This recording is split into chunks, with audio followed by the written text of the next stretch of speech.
मेरे प्यारे बच्चों, आज मैं बस तुम्हें तुम्हारी ही एक भूली हुई ताकत याद दिलाने आया हूं। तुम सब सफलता चाहते हो, कोई पैसा चाहता है, कोई नाम, कोई सम्मान, और कोई बस इतना चाहता है कि जीवन थोड़ा शांत हो जाए। लेकिन एक बात ध्यान से सुन लेना, सफलता कभी भाग दौड़ करने वाले को नहीं मिलती। सफलता उसे मिलती है जो भीतर से स्थिर हो जाता है। आज मनुष्य की सबसे बड़ी बीमारी गरीबी नहीं है, असफलता नहीं है, अशांति है। मन हर समय हिल रहा है, कभी भविष्य की चिंता, कभी बीते कल का पछतावा, कभी किसी की बात का जहर, कभी तुलना की आग। बच्चा भी अशांत है, युवा भी अशांत है, और बुजुर्ग भी अशांत है। और जब मन अशांत होता है तो बुद्धि निर्णय नहीं कर पाती, और जहां निर्णय गलत होते हैं वहां मेहनत भी बेकार चली जाती है। याद रखना, शांत मन वाला व्यक्ति कम बोलता है लेकिन सही बोलता है, कम चलता है लेकिन सही दिशा में चलता है। आज तुम दूसरों को देखकर बेचैन हो जाते हो। वो आगे निकल गया, उसके पास गाड़ी आ गई, उसकी शादी हो गई, उसका प्रमोशन हो गया, और तुम भीतर ही भीतर जलने लगते हो। लेकिन मैं तुमसे पूछता हूं, क्या किसी और की घड़ी देखकर तुम्हारी घड़ी तेज चलने लगेगी? नहीं बच्चों, हर किसी का समय अलग होता है, और जो अपने समय का इंतजार शांति से करता है उसी के लिए समय खुद रास्ता बनाता है। आज लोग सोचते हैं गुस्सा करेंगे तो बात बनेगी, चिल्लाएंगे तो काम होगा, दबाव डालेंगे तो जीतेंगे। लेकिन मैं तुम्हें अनुभव से कह रहा हूं, जो शांत रहता है वही सबसे बड़ा खिलाड़ी होता है। शांत व्यक्ति को कोई हरा नहीं सकता, क्योंकि वो अपने अंदर की लड़ाई जीत चुका होता है। अब ध्यान से सुनो, शांति कोई कमजोरी नहीं है, शांति सबसे बड़ा हथियार है। जब तुम शांत होते हो तो तुम्हारा मन साफ होता है, और जब मन साफ होता है तो निर्णय सही होते हैं, और सही निर्णय यही सफलता की असली नींव है।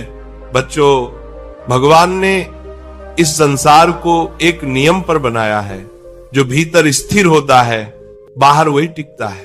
देखो, नदी को जो शांत होकर बहती है वही दूर तक जाती है, और जो बहुत शोर मचाती है वो बस किनारे ही उफनती रह जाती है।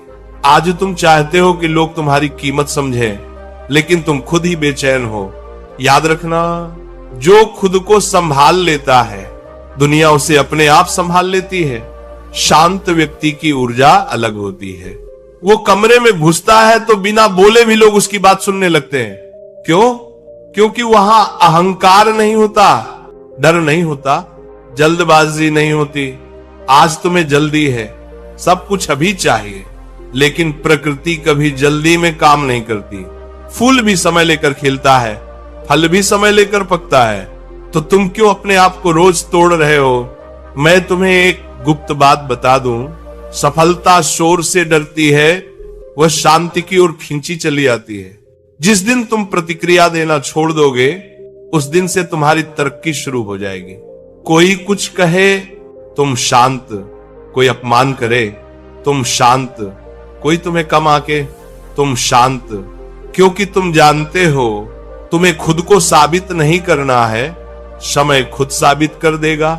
याद रखना बच्चों, शांत रहने का मतलब चुप रहना नहीं, शांत रहने का मतलब भीतर मजबूत होना है। अब मैं तुम्हें वो बात बताने जा रहा हूं जो अगर तुमने जीवन में उतार ली तो फिर तुम्हें कोई हिला नहीं पाएगा। पहली बात, हर चीज पर प्रतिक्रिया देना बंद करो। हर बात का जवाब देना जरूरी नहीं होता, हर लड़ाई जीतनी जरूरी नहीं होती। जो तुम्हारी शांति छीन ले वह जीत गया। दूसरी बात, दिन में कुछ समय मौन रखो। फोन से नहीं, दुनिया से नहीं, अपने मन से मौन रखो। खुद से पूछो, मैं इतना परेशान क्यों हूं? क्या ये सच में इतना बड़ा है?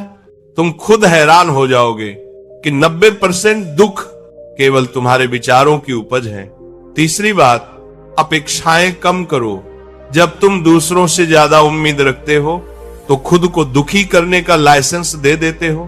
अपेक्षा छोड़ो, कर्म करो, फल अपने आप आएगा। चौथी बात, जो नहीं है उस पर मत रो, जो है उसके लिए आभार रखो। जिस दिन तुमने छोटी छोटी चीजों में संतोष सीख लिया, उस दिन से जीवन में स्थिरता आ जाएगी, और जहां स्थिरता है वहां सफलता ठहरती है। बच्चों, मैंने जीवन में बहुत लोगों को देखा है जो बहुत तेज थे लेकिन टूट गए, और कुछ बहुत शांत थे और वही इतिहास बन गए। इसलिए मेरी एक ही सीख है, जितना तुम शांत रहोगे उतना जीवन तुम्हारे पक्ष में काम करेगा। मेरे प्यारे बच्चों, अब जरा ध्यान से सुनना। शांति बनाए रखना तब आसान होता है जब सब कुछ ठीक चल रहा हो, लेकिन असली परीक्षा तब होती है जब जीवन तुम्हें हिलाने आता है, जब मेहनत के बाद भी फल मिले, अपनों से धोखा मिले, सम्मान की जगह अपमान मिले और उम्मीद की जगह निराशा खड़ी हो जाए। उस समय शांत रहना कोई साधारण बात नहीं है, लेकिन याद रखना, उसी समय शांत रह पाने वाला व्यक्ति आने वाले समय का राजा बनता है। जीवन जानबूझकर तुम्हें उकसाता है, वह देखना चाहता है क्या तू परिस्थितियों का गुलाम है या अपने मन का स्वामी। अगर तुम टूट गए तो जीवन जीत गया, अगर तुम संभल गए तो खेल पलट गया। बच्चों, अक्सर लोग कहते हैं, महाराज मेरे साथ ही ऐसा क्यों होता है? मैं मुस्कुराकर कहता हूं, जिसे ऊपर उठाना होता है उसे पहले भीतर से मजबूत किया जाता है। हीरा भी सबसे ज्यादा दबाव में ही बनता है, लेकिन फर्क इतना है, हीरा शिकायत नहीं करता, वह चुपचाप सहता है और एक दिन चमक जाता है। अब मैं तुम्हें एक बहुत गहरी बात बताता हूं, जो व्यक्ति दुख में भी शांत रहना सीख ले वह सुख का गुलाम नहीं बनता। आज तुम्हारी शांति दूसरों के व्यवहार पर निर्भर है। कोई अच्छा बोले तुम खुश, कोई बुरा बोले तुम परेशान, तो फिर मालिक कौन हुआ, तुम या वो? याद रखना बच्चों, जब तक किसी और की बात तुम्हारी शांति तय कर रही है तब तक तुम आजाद नहीं हो। शांति कोई बाहर से मिलने वाली चीज नहीं है, ये भीतर से पैदा होती है, और ये तभी पैदा होती है जब तुम स्वीकार करना सीख जाते हो।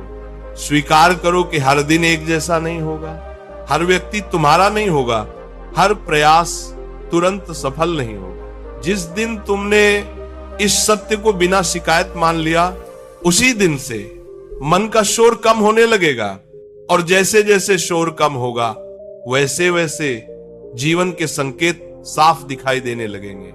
मेरे प्यारे बच्चों, अब मैं तुम्हें पहचान कराना चाहता हूं उस व्यक्ति से जो भीतर से शांत होता है, क्योंकि बहुत लोग चुप रहते हैं लेकिन शांत नहीं होते, और बहुत लोग कम बोलते हैं लेकिन भीतर से जल रहे होते हैं। शांति का मतलब मौन नहीं, शांति का मतलब संतुलन है। शांत व्यक्ति की पहली पहचान यह होती है कि वह खुद को साबित करने की जल्दी में नहीं रहता। वो जानता है जो सही है वह समय पर सामने आ ही जाएगा, इसीलिए वह बहस नहीं करता, तर्क में ऊर्जा नष्ट नहीं करता और हर बात को व्यक्तिगत नहीं बनाता। दूसरी पहचान, शांत व्यक्ति अपमान को भी शिक्षा बना लेता है। वो ये नहीं सोचता मेरे साथ ऐसा क्यों हुआ, वो सोचता है मुझे इससे क्या सीखना है, और ये सोच उसे भीतर से और मजबूत कर देती है। बच्चों, जो हर चोट पर टूट जाता है वह आगे नहीं बढ़ पाता, लेकिन जो चोट पर भी मुस्कुराकर चल देता है उसी के पीछे जीवन चलने लगता है। तीसरी पहचान, शांत व्यक्ति अकेलेपन से नहीं डरता। वह भीड़ में रहकर भी अकेला रह सकता है और अकेले रहकर भी पूरा, क्योंकि उसने अपने साथ रहना सीख लिया होता है। आज अधिकतर लोग दूसरों की मौजूदगी में अपनी कमी छुपाते हैं, लेकिन शांत व्यक्ति अपनी कमी से भागता नहीं, उसे सुधारता है। अब सुनो ध्यान से, शांत व्यक्ति के पास एक अदृश्य शक्ति होती है। वह शक्ति है सही समय पर सही कदम उठाने की। जब सब घबराते हैं वह रुकता है, जब सब शोर मचाते हैं वह देखता है, और जब समय आता है वह बिना शोर के बड़ा काम कर जाता है। याद रखना, इतिहास बनाने वाले लोग कभी बहुत शोर नहीं करते, वे अंदर से इतने स्थिर होते हैं कि बाहर की उथल पुथल उन्हें हिला नहीं पाती। बच्चों, अगर तुम सच में सफल होना चाहते हो तो अपने भीतर इस शांत व्यक्ति को जन्म दो। वह न दिखेगा, न बोलेगा, लेकिन एक दिन पूरा संसार उसकी उपस्थिति महसूस करेगा। मेरे प्यारे बच्चों, अब मैं तुम्हें एक बहुत बड़ा भ्रम तोड़कर बताना चाहता हूं। लोग सोचते हैं अगर शांत हो गए तो सुस्त हो जाएंगे, अगर ज्यादा सोचेंगे नहीं तो आगे कैसे बढ़ेंगे, अगर दबाव नहीं लेंगे तो मेहनत कैसे होगी। लेकिन सच ठीक इसका उल्टा है। सबसे शुद्ध कर्म शांत मन से ही निकलता है। जब मन अशांत होता है तो कर्म में डर घुल जाता है, और जहां डर होता है वहां गलती होती है। यही कारण है कि कई लोग बहुत मेहनत करते हैं लेकिन सही जगह पर नहीं कर पाते। वे दौड़ते बहुत हैं पर दिशा गलत होती है। बच्चों, कर्मयोग का असली अर्थ है जो करना है पूरी ईमानदारी से करो, लेकिन परिणाम को सिर पर मत बिठाओ। जब तुम परिणाम से चिपक जाते हो तो मन बेचैन हो जाता है, और जब मन बेचैन होता है तो कर्म बोझ बन जाता है। लेकिन जब तुम शांत होकर कर्म करते हो तो कर्म साधना बन जाता है। तब काम करते समय तुम्हें थकान कम होती है और एक अजीब सी तृप्ति महसूस होती है। अब जरा सोचो, एक काम जो डर के साथ किया जाए और वही काम जो शांति के साथ किया जाए, दोनों का परिणाम एक जैसा कैसे हो सकता है? याद रखना, शांत व्यक्ति कर्म से भागता नहीं, वह एक कर्म में डूब जाता है। वह बार बार ये नहीं सोचता सफल हुआ या नहीं, वह बस ये सोचता है मैंने अपना सर्वश्रेष्ठ दिया या नहीं। और जिसने अपना सर्वश्रेष्ठ दे दिया उसकी चिंता भगवान खुद कर लेते हैं। बच्चों, आज तुम भविष्य के डर से वर्तमान खराब कर रहे हो। कल क्या होगा, इस चिंता में आज का काम अधूरा रह जाता है। लेकिन जो आज में शांत होकर जी लेता है उसका कल अपने आप सुंदर बन जाता है। अब मैं तुम्हें एक बहुत ही व्यावहारिक सूत्र देता हूं। काम करते समय मन को काम में रखो, काम पूरा होने के बाद मन को भगवान में रखो, और जब दोनों जगह मन को सही जगह रखना सीख लोगे तो जीवन में असंतुलन नहीं बचेगा। यही कर्मयोग है, यही शांति का मार्ग है, और यही वो रास्ता है जहां सफलता चुपचाप आकर तुम्हारे चरणों को स्पर्श करती है। मेरे प्यारे बच्चों, अब मैं तुम्हें उस बिंदु तक ले जाना चाहता हूं जहां पहुंचकर मन का सबसे भारी बोझ उतर जाता है। वह बोझ है सब कुछ खुद संभालने की जिद। आज मनुष्य परेशान इसलिए नहीं है कि उसके पास साधन कम है, वो परेशान इसलिए है क्योंकि उसने अपने सिर पर भगवान का काम भी उठा लिया है। वो सोचता है सब मुझे ही करना है, अगर मैं नहीं सोचूंगा तो सब बिगड़ जाएगा, अगर मैंने नियंत्रण छोड़ा तो नुकसान हो जाएगा। बच्चों, ये सोच मन को धीरे धीरे जला देती है।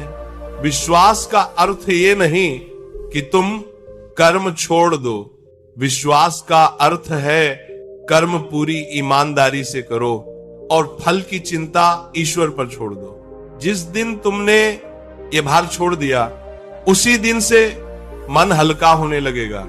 मैं तुमसे पूछता हूं, क्या तुमने कभी सूरज को उगने की चिंता करते देखा? क्या नदी समुद्र तक पहुंचने की जल्दी में रहती है? नहीं, प्रकृति अपना काम शांति से करती है और मनुष्य प्रकृति से ही लड़ता रहता है। बच्चों, जब तुम हर बात पर अंदर ही अंदर डरने लगते हो तो समझ लेना विश्वास डगमगा रहा है, और जहां विश्वास कमजोर होता है वहां शांति टिक नहीं पाती।